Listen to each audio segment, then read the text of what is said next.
一番足が速そうだなってアヒルさん選んでみてくださいね。目つき、顔つき、体つきしっかりチェックしてみてください。ちょっとで全顔を買うことができますのでね、今回の内容を選んでください。じゃあ今から係のお姉さん順番に回っていきますの。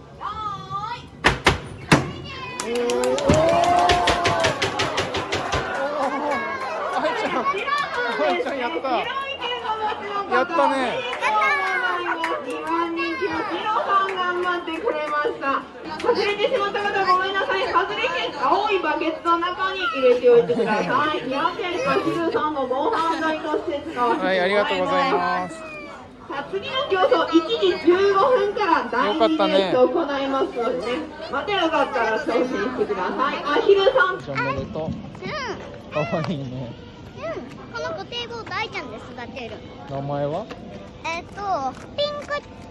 クちゃん、ピンちゃん、ピンちゃん、ピンちゃん、ピンちゃん。よかったね。かわいいね。